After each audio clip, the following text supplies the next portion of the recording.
pertama adalah suhu. Suhu adalah suatu nilai yang dapat diukur oleh termometer. Dan suhu juga terbagi dengan beberapa macam. Yang pertama adalah suhu termometer. Suhu yang diukur oleh termometer dengan konvensionalnya yaitu termometer raksa atau termometer digital. Dan juga ada beberapa contoh dan ini contohnya. Yang kedua adalah suhu termokokol. Suhu yang menggunakan termokokol dengan alatnya yaitu yang memanfaatkan efek termoelektrik. Dan ini adalah beberapa contoh suhunya. Yang ketiga adalah suhu inframerah. Suhu yang menggunakan sensor inframerah tanpa berkontak langsung dengan objek. Dan yang keempat adalah suhu ketinggian atau atmosfer yang pada umumnya biasanya diukur dalam berbagai ketinggian.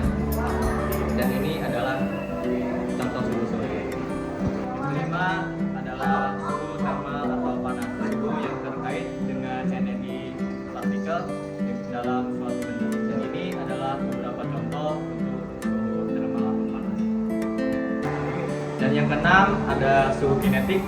Suhu yang terkait dengan rata-rata kecepatan partikel dalam suatu sistem. Dan ini adalah untuk contoh suhu kinetik. Dan yang ketujuh ada suhu absolut.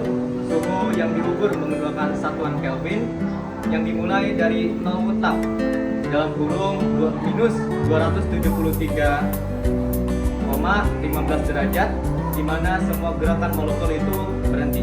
Dan ini adalah beberapa contohnya.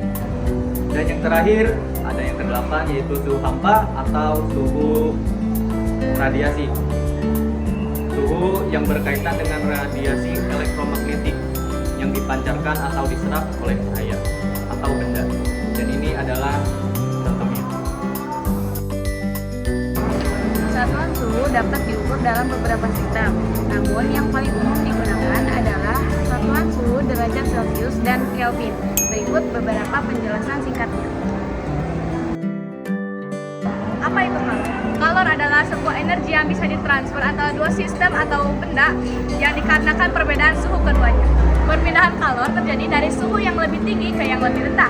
Perpindahan ini terjadi sampai suhunya menjadi suhu termal atau menjadi suhu yang sama. Dan berikut ada metode perpindahan kalor. Yang pertama itu ada konveksi. Apa itu konveksi? Dan yang kedua itu ada konduksi. Apa itu konduksi? Dan yang ketiga ada radiasi. Apa itu radiasi?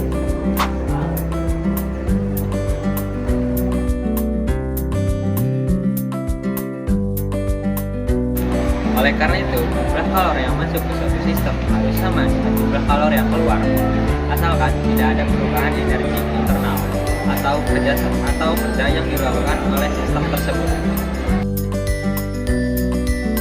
Kalor sentibel terkait dengan perubahan suhu benda tanpa perubahan fase.